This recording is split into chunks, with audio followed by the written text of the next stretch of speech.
The world is a scary place where danger lurks around every corner. These are the incredible, true-life stories of people who face their most desperate hour and live to tell about it. Tonight, a rocket fuel factory explodes, sending shockwaves through the Nevada desert. Plus, a cop fears for his life when a suspect opens fire at point-blank range. And a bobsled spins out of control, sending its riders on a terrifying downhill plunge. Then, a massive cloud of poisonous gas erupts from one of the world's deadliest volcanoes. And a spectacular crash sends a stock car flying. Can the driver possibly survive? These are images so startling, so awesome, so unbelievable, you may think that you're watching a movie, but you're not. Everything you are about to see is real. Real people, real danger, real excitement. Get ready to experience the thrill of a lifetime. You are about to witness the world's most amazing videos.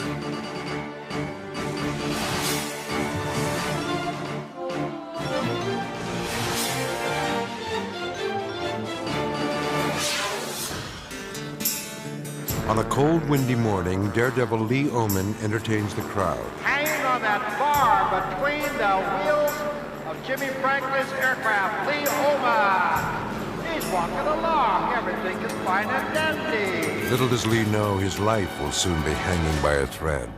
Hillsboro, Oregon. Lee attempts one of the most dangerous stunts ever conceived, the death-defying axle hang. Lee battles icy 200-mile-per-hour winds more than 1,500 feet above the ground. His airshow buddies Neil Granley and Bill Amarata are on hand to watch his new stunt. Lee was out there for quite a long time. I thought, my gosh, he's going to have trouble getting back up. Think of the chill factor with the plane going as fast as it is, and that wind on Lee is frozen. Cold and weak, Lee tries to pull himself back up, but his strength gives out. Suddenly, he slips from the bar. Now, a thin cable is the only thing keeping him from plunging to his death. A problem has happened on the airplane. Lee Oman's use of the safety wire did come into play. He would have fallen off the airplane completely if it hadn't been for the safety equipment. Lee is in big trouble and needs help fast. Pilot Jimmy Franklin attempts a dangerous dive, hoping to flip Lee back up to the plane.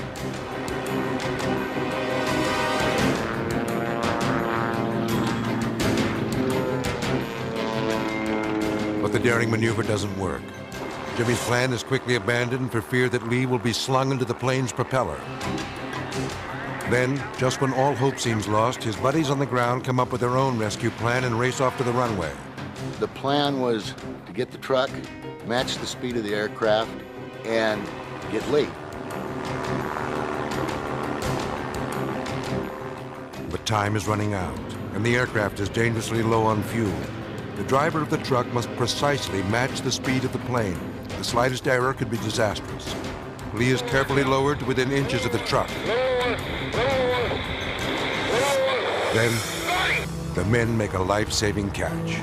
Lee had said to me after I'd grabbed him, he says, "Don't let go of me." And I said, "I won't." The fellow in the truck with me said, "Jim, we've got him." At that point, Jim put power on and started to fly away.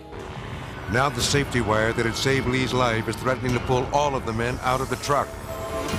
Their lives hang in the balance. But fortunately, they are able to cut the wire and free themselves just in time. Jim, we got him. He's in the truck. He's in the truck. I looked up and it just sounded like a .357 Magnum going off. And then we all fell back down into the truck.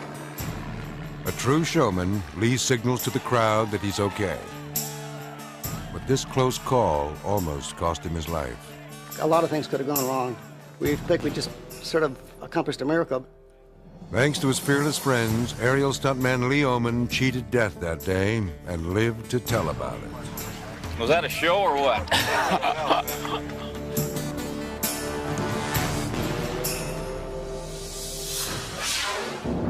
Anchorage, Alaska. It's a quiet summer day at the zoo when the calm is shattered by a blood-curdling scream. Oh my God! Oh my God! Tourist Catherine Warburton has wandered too close to the polar bear cage, and one of the wild animals has grabbed her. She is trapped in the wild beast's mammoth paws and gnashing teeth. Can somebody call someone? Somebody's coming. Get a tranquilizer gun! Zookeepers battle the 2,000-pound bear, desperately trying to free Catherine from the creature's powerful grip. Just when it appears that the bear is winning the life and death struggle, the rescuers manage to pry the battered woman loose. Catherine drops to the ground, writhing in pain. She suffers lacerations and a broken leg. Stay back. Has anyone called you? It's gonna need some stitches. Yeah, they're good. While recovering from her injuries at the hospital, Catherine relives her nightmare at the zoo. Looking back, it was the dumbest thing I've ever done in my life, that's for sure. Oh my God!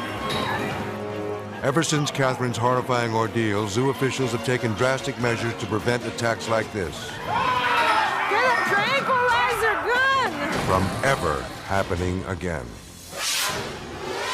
Fire department. Emergency. We need the fire department. All you can get here immediately. What's the problem? We just had a big explosion and everything's on fire.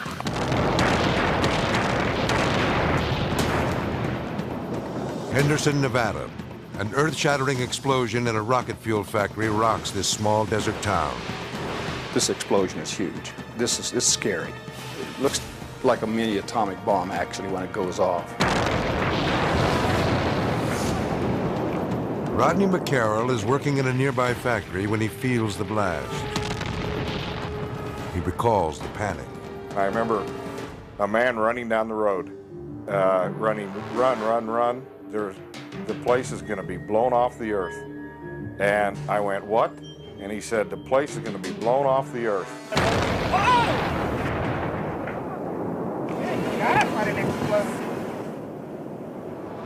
The sound was instantaneous. It was just huge. And then you could see the shock wave rolling across the ground at you. The shock wave is so powerful that it destroys much of the town. At that point, I felt that anybody who was within the area surely must have lost their life. Got out of our cars and started walking, and the explosions just blew us straight up in the air. Unbelievable. Oh, it just blew again. It threw me about 60 feet through the air and put me through the wall of the office. There were people running out of the desert. I mean, a lot of people running out of the desert that had been injured by falling down or, the blast had blown them, sometimes 50 and 75 feet. Still trapped inside the burning factory is Roy Westerfield. He knows that without emergency help, his friends will die. So instead of saving himself, he stays behind to call 911. Fire department. The engineering, 8201 Gibson Road. In Henderson. Emergency. We need the fire department. All you can get here. Roy's courage doesn't surprise his wife, Janet. I don't think that he was even concerned with himself at all. Roy just wanted to get his people out of the building. He wanted them to be safe.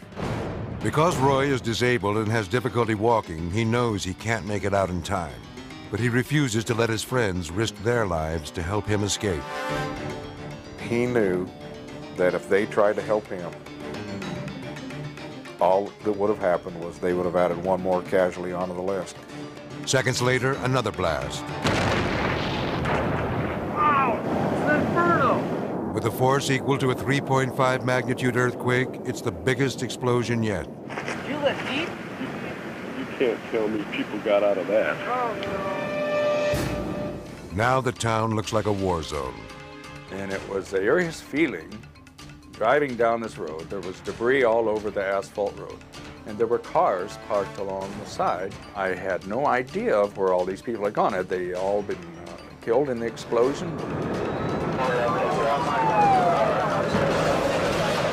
The injured are rushed to the hospital in desperate need of medical attention.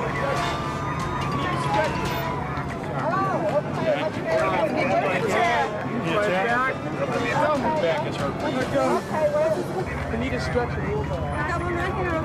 Henderson was shut down. Henderson was physically, absolutely shut down.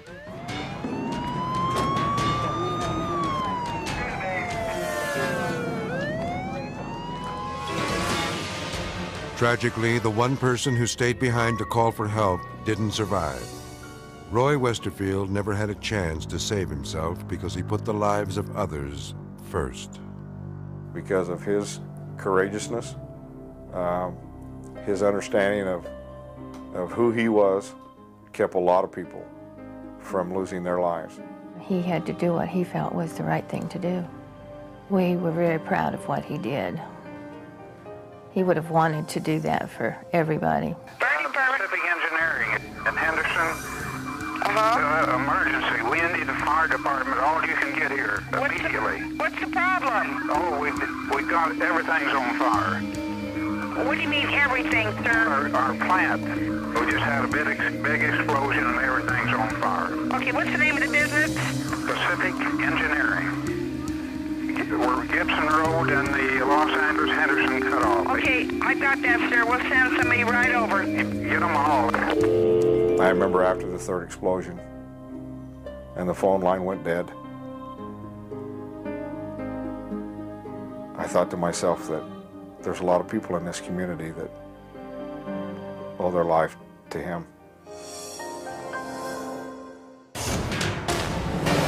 Coming up, a hellish blast sends a firefighter up in flames.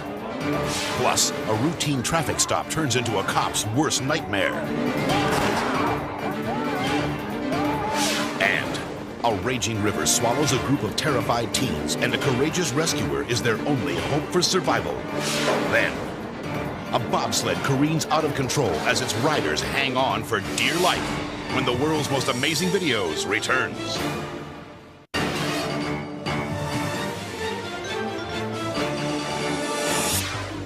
San Diego, California. Lifeguard Charles Davy is demonstrating how to fight a fire at sea. News cameraman Paul Makarushka is covering the drill, which he expects to be routine. That's how it was supposed to be. Go down there and get some video of them training on how to put out fires. I wasn't even going to talk to anybody. It was just going to be just a video. After dousing the boat with gasoline, Charles gets ready to torch it. But he gets a lot more than he bargained for.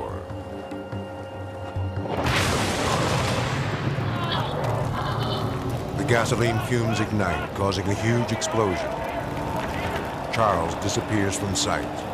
I didn't know if he was alive or if he was dead. I thought he was dead. I really did. I didn't think anyone could survive. The fireball knocks Charles off his feet and the boat is completely engulfed in flames. Seconds pass and still no sign of him. Then, just as a rescue team pulls alongside the burning wreckage, Charles emerges from the fiery inferno. My breathing apparatus had got hung up on the bottom of the boat, and all I could think of was the boat's going to go down and I can't get up, or I'm going to burn. Once free, Charles barely escapes the flaming death trap. With no time to lose, he dives into the water and swims to safety. I knew I was in trouble when I was 6 feet in the air and my feet were above my head and there was flames everywhere. Watch closely. You can actually see Charles fly into the air. It's amazing that he survives. I'm very lucky. I'm very lucky to get out with my life. The day before his near-fatal accident, Charles found out that his wife, Janine, was pregnant. Now there are 2 extra people who are glad that he survived. His newborn twins, Max and Sydney.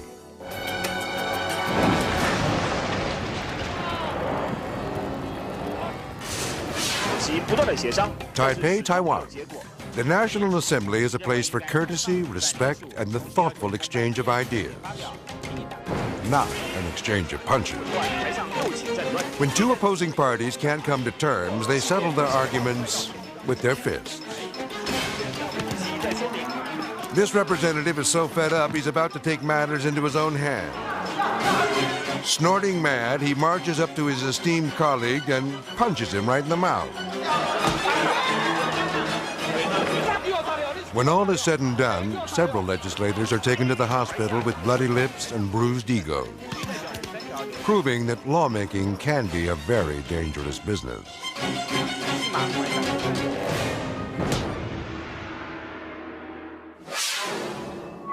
Cedar Hill, Texas. I've got somebody in the vehicle now. Stand by. Officer Aaron Barnes approaches a motorist parked a few hundred yards from a car dealership. The business has been the target of several robberies, so Barnes has reason to be cautious. How you doing, sir? What? Huh?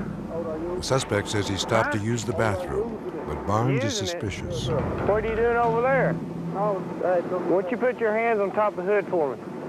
Grab, put your hands on top of the car for me. The officer begins to search the driver. Where's your leg? I want to pat you down, make sure you ain't got any weapons or anything. Who else is with you? By myself. That's it? What is this? Die? You got any ID on you? Officer Barnes checks his license. But what the officer doesn't know is the suspect has a gun on the front seat. He used it to kill a man less than 30 minutes earlier. Where you come? Why don't you put your hands right there, okay? Put your hands up here. Put your hands up here. Put your hands up here. The suspect grabs his gun and fires at point-blank range. Officer Barnes hits the ground, then opens fire as the suspect escapes.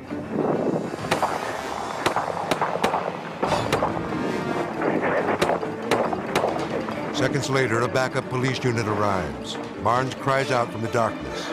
Tell me he's shot. I think he shot me. He's in the field behind the school. He's in the field running towards the car company. Have I been shot? Where you at? I'm right here. As soon as I grabbed his head, I could feel a wetness in his hair. And I thought that it was blood because he said that he'd been shot. Where you hit? I think I'm hitting the head. Look at him. Jesus. Lay down, okay?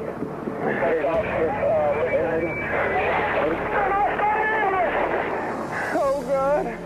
To hear him and those screams for help over the radio, and then when you grab him and he just wilts in your hand, you think, you know, dear God, what's happened to him? But luck was on Officer Barnes' side. What he felt was the gun's muzzle blast, not a bullet. Until I got laid down and got still, that is the first time that I realized that I wasn't hit. He's on that hill. He's wearing a blue jacket. After an intensive 3-hour manhunt, the suspect is finally apprehended. Officer Barnes' near-fatal encounter has changed his life forever. I never saw the gun until he actually turned around, spun around, and put it to my head. That's the first time that I saw the gun. And that's when he made the move that saved his life. So I tried to pull the gun down. I knew I couldn't take a headshot. I knew I'd never survive a headshot. So I said I'd take it in the chest. I had a vest on, and I figured that it would stop the penetration. As the officer wrestles for the gun, the suspect pulls the trigger. Fighting for his life, Officer Barnes fears that his children will see him die on this videotape. After it went off, you know, I thought I didn't want to die. I had my kids, and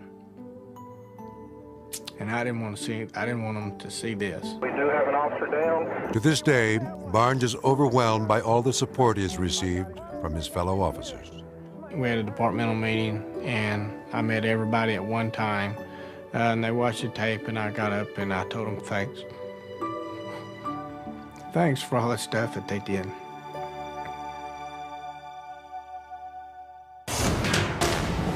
Next up, it's the scariest crash ever caught on tape. Plus, a rampaging flood threatens the lives of these terrified teens. And a stunt gone bad provides a shocking ending to a daredevil stunt show. When the world's most amazing videos returns.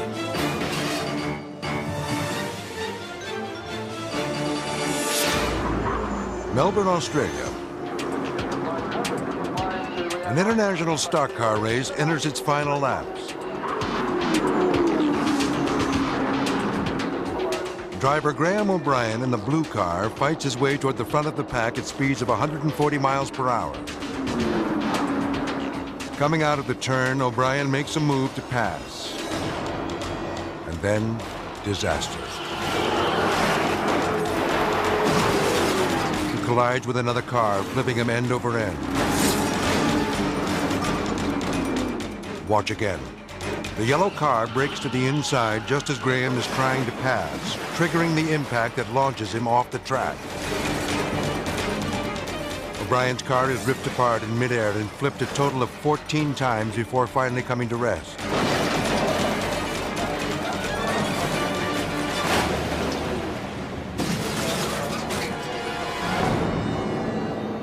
Emergency crews rush to the scene and try to pry Graham from the mangled wreckage. They're shocked to find him conscious and insisting that he's unharmed. Despite his protests, he is taken to the hospital for x-rays. Amazingly, he suffers only a black eye and is released. His mad dash for the finish line may have come up short. But on this day, Graham O'Brien has more than a victory. He has his life.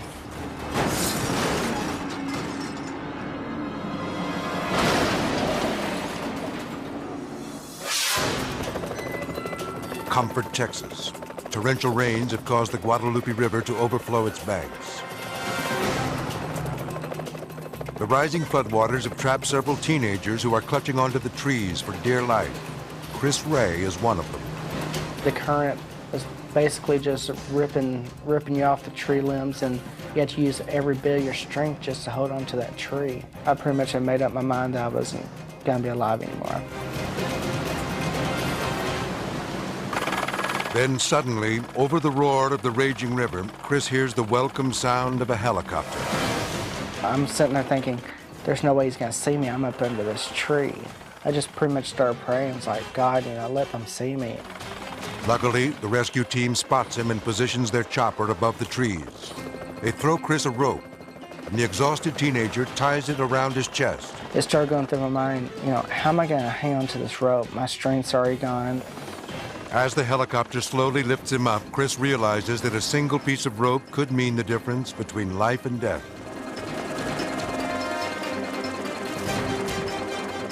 I have a little fear of heights, so, I'm just sitting there hanging on to this rope for dear life.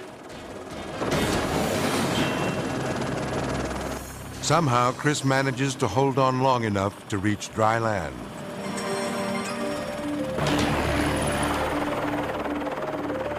One of the rescuers races over to find out what happened.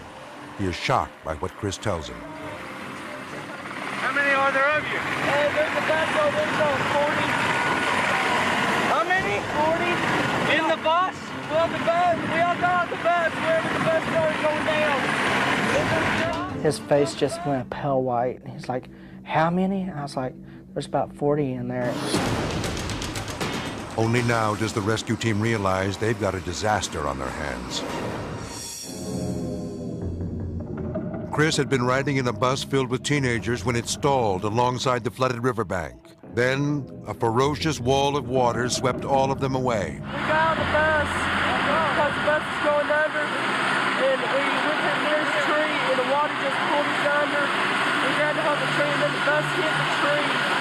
And some people fell off, we were held the limbs, and we started floating. I don't even know how I lived. The rescue crew has to move quickly to save Chris's friends, who have taken refuge in the trees. Pilot Kenny Meadows rushes to save the teenagers before the deadly river claims them. When we got there, the river was still rising. With some kids that had a good place of safety, but their place of safety was rapidly becoming not a good place to be. And as the water rose, they had to turn loose in one place to try to grab onto something else. You see a couple of them just fall out of the tree, and you're trying to reach for them, but there's just nothing you could do to grab them to help them. Time is running out. We didn't know where to start. We saw so many people in the river, we didn't realize, how we were going to be able to get them out. Unfortunately, there is only one helicopter to carry out all the survivors. To make matters worse, the chopper isn't equipped for this kind of rescue operation. Because the rope is so short, Kenny is forced to fly dangerously close to the trees. Well, if you were to get a rotor into a tree that had any size limbs to it, of course it would be a crash. It would be a disaster. There was times that our blades were probably clipping little leaves, trying to get down closer to somebody and get them. Soon, military choppers arrive with special equipment. A soldier drops down to lift one of the kids out of the trees as the river rages below at more than 70 miles an hour.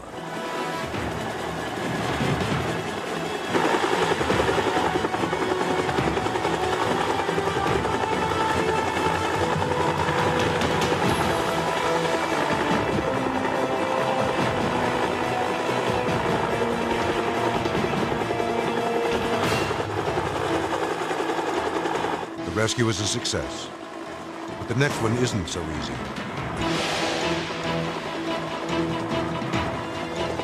The frightened girl clings to a nearby tree. She barely has the strength to hold on.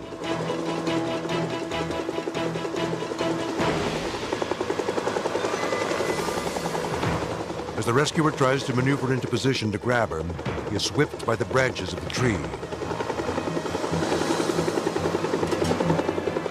Now he's in danger of becoming the flood's next victim. But he's not about to give up without her. He makes a second attempt. He reaches for the girl, but she's too scared to let go. Suddenly, he loses his grip. Now, barely hanging on over the deadly current, he musters the strength to pull himself back up. Then he reaches for the girl again. This time, he's got her.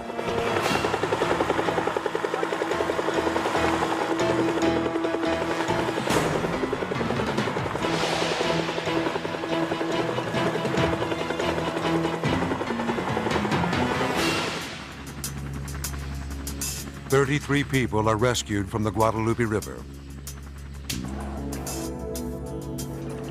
The ravaged church bus is a painful reminder of this terrible catastrophe. Looking back on his near-death experience, Chris Ray remembers that fateful day. I felt like there's still a lot that I wanted out of my life. I wanted to have kids. I wanted to be married. And so there's a lot that, was going through my mind. I was wondering, is this it? Is this my, my last time I'll ever have with my family?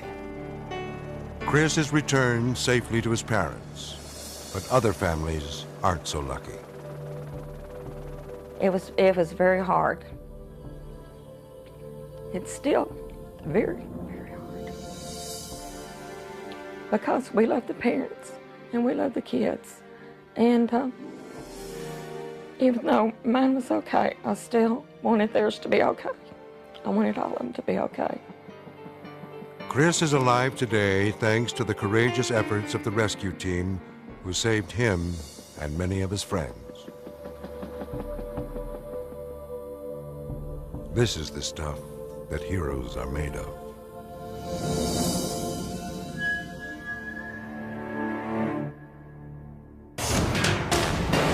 Up next, a clerk is robbed twice in the same night with 2 loaded guns and a pitchfork.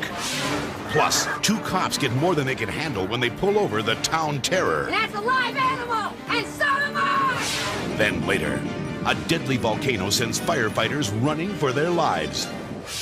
When the world's most amazing videos returns.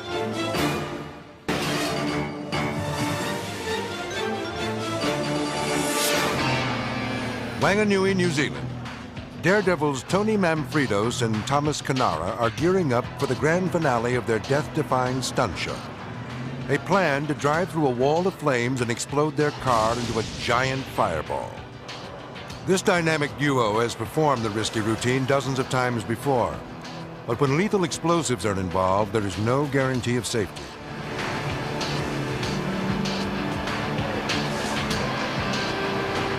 Tony hits the gas and races straight for the wall of fire.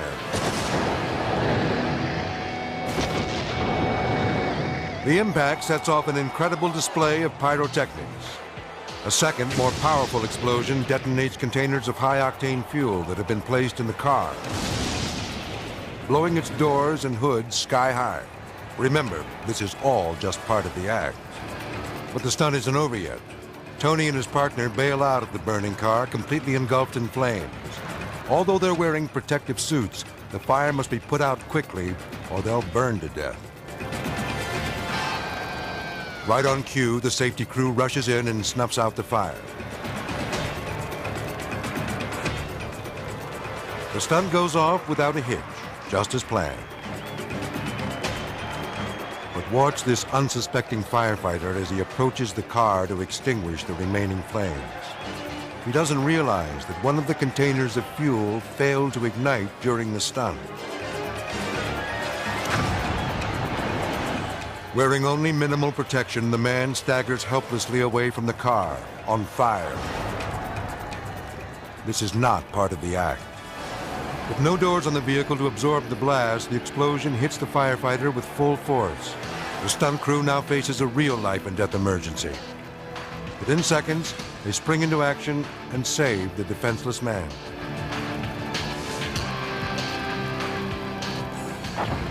Thanks to the crew's quick response, the firefighter walks away from the shocking explosion with only minor injuries. Queensland, Australia. Shopkeeper Roger Granger has been the victim of several late-night robberies. But tonight, he'll get the chance to change all that. A pitchfork-wielding bandit rushes into the store, demanding that Roger hand over the cash. Rather than give in like so many times before, Roger decides he's had enough. I just said, no, you're not getting it.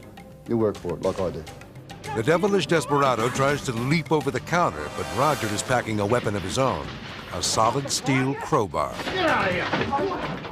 Roger fends off the crazed bandit, sending him away frustrated and empty-handed. What? You come back again, you bastard! But just as Roger begins to phone the police to report the crime, a suspicious car pulls into the parking lot. Incredibly, just seconds after the first robbery attempt, two more hold-up men enter the store. But these guys aren't carrying pitchforks. They're armed with shotguns.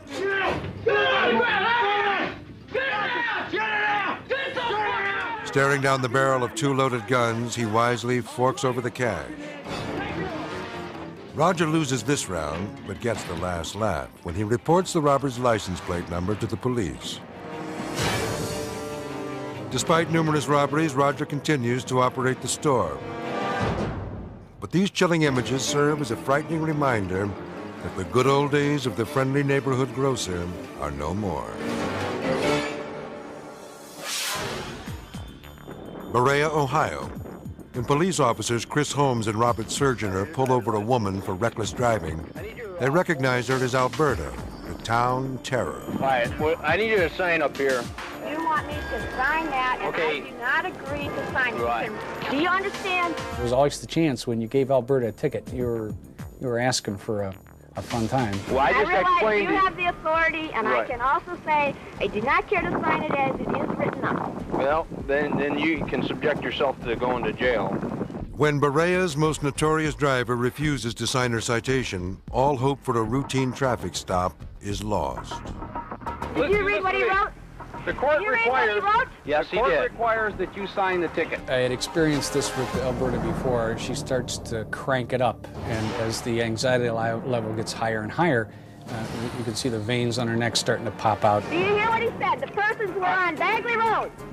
Hey, Alberta, this is an offense that you can go to jail for. I realize that. Okay. Finally, Alberta gives in and signs the ticket. You'll get it signed, okay? But did you hear me ask him nicely the first time? Sign the ticket. Okay. Here is my signature, and I will tell you why it's this way.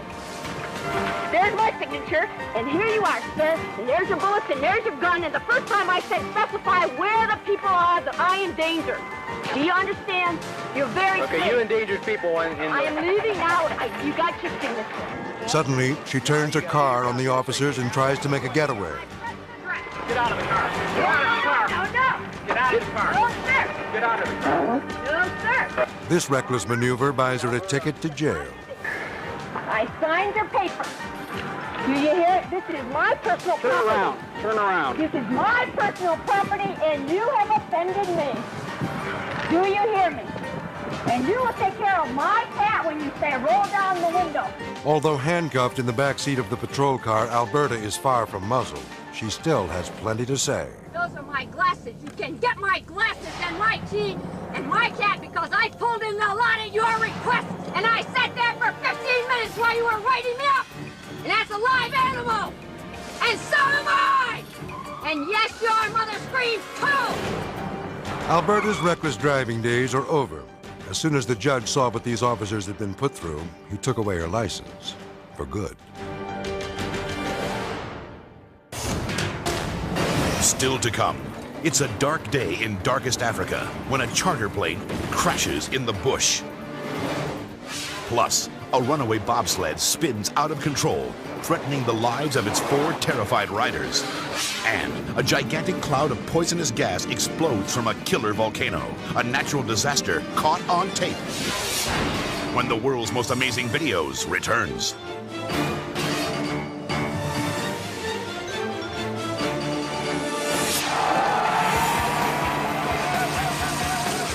The 4-man bobsled. One of the world's most dangerous sports. It's a 1,400-pound bullet going down, and you have to go down and thread the needle, and you have to thread it right. No seat belts, no airbags, no brakes. There's very, very little room for error. Each time these racers take the track, they risk major injury, paralysis, even death.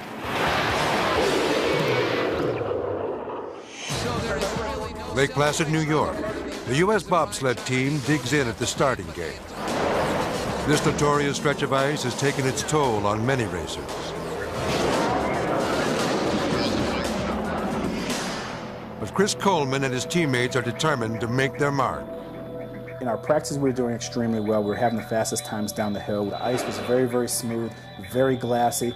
The team was extremely excited. The team stands at the ready as their pilot launches the fiberglass hull downhill. Attention, batter off. The sled quickly sets a record-breaking pace, rocketing through hairpin turns at lightning speeds and soaring down straightaways at 90 miles an hour. Entering turn number 12, the team is on course for a new track record when disaster strikes. All of a sudden, there was a silence. The sled hits the turn too fast and too high. And before I knew it, I was on the side. And then I said to myself, oh my God, I'm in a crash. The bobsled spirals upside down, pinning the racers next to the ice as they hurtle down the track, slamming into turns with crushing force. Finally, the sled reaches the end of the line and limps to a stop. Crew members scramble to free the battered team from the wreckage. But only 3 of the bobsledders are able to stagger to their feet. I remember the other guys getting out, but I remember I just couldn't move and somebody pulled me out.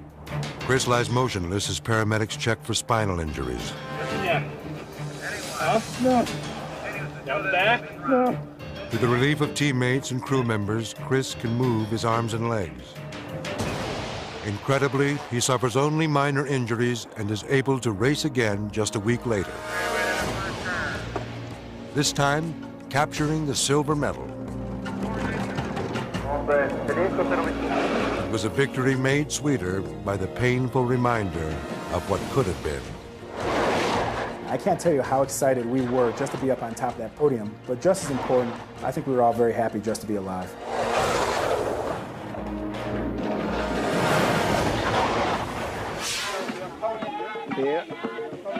Zambia, the bush country of southern Africa. Hank Boysick and his buddies are going on a safari. They've brought along a video camera to capture every exciting moment of their expedition. Their small plane barely makes it over the hills at the end of the runway. Then the pilot turns to the group with startling news. The pilot said, hang on, I think I'm a bit overweight. It gave us a little bit of a fright, but we were in the holiday mood, so we forgot about it. We're filming, okay? We're slightly overweight. Wait. Oh, that's good. They don't realize that the overloaded plane is losing altitude, and fast. When the pilot went for the field, which I recognized as not being the airstrip, I said, no, no, no, no. This is not the place.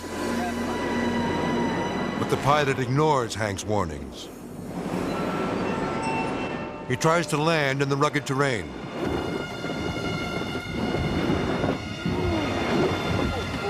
But when the plane slams violently into the ground, the pilot panics and shoots back up into the air.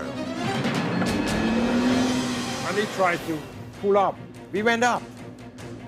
We saw the blue sky from going up. But we went so steep up that the alarms went off. Seconds into the steep climb, the engine dies. I thought, hang on, we are not going to make it. The plane crashes.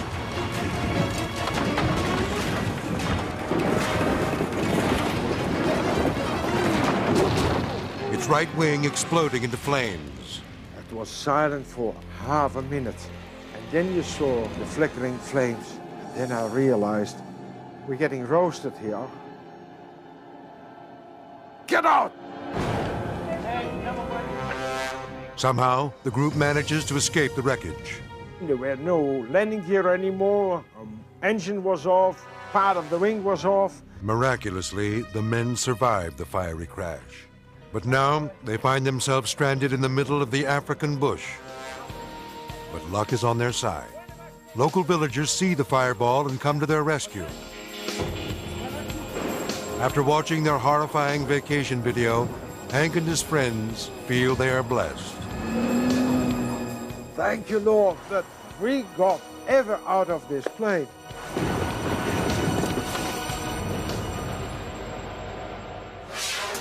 Mountains in Japan. It's a peaceful day in this sleepy little village, until a deep rumbling thunders from one of the world's deadliest volcanoes. A tourist videotaping the scenic landscape swings his camera around just in time to capture a poisonous cloud of ash exploding over the ridge. Known as a pyroclastic flow, this eruption of 1,500-degree gas and rock speeds down the mountain, hell-bent on destruction. The volcanic blast is a terrifying sight, especially when it is bearing down on you at 200 miles an hour. The town's firefighters make a mad dash for safety, knowing that anyone caught in the cloud's killer path will not survive. Fortunately, no lives are lost during this frightening natural disaster. But this rare glimpse of a deadly pyroclastic flow is a vivid reminder of the powerful forces that lurk beneath the surface of the Earth. If you have one of the world's most amazing videos, then we want to hear from you. Just send it to World's Most Amazing Videos, Post Office Box 933026, Los Angeles, California 90093. If we use it, there's a cash reward waiting for you. So send your amazing videos today. The World's Most Amazing Videos will return. Next on the World's Most Amazing Videos. It's a real-life Titanic. As an ocean liner sinks, the cowardly crew escapes on the lifeboats, leaving hundreds of frightened passengers behind. A sharpshooter takes aim and brings a tense standoff to a shocking conclusion. And a gas truck collides with a speeding train, causing the most devastating explosion ever caught on tape. Next time on the World's Most Amazing Videos.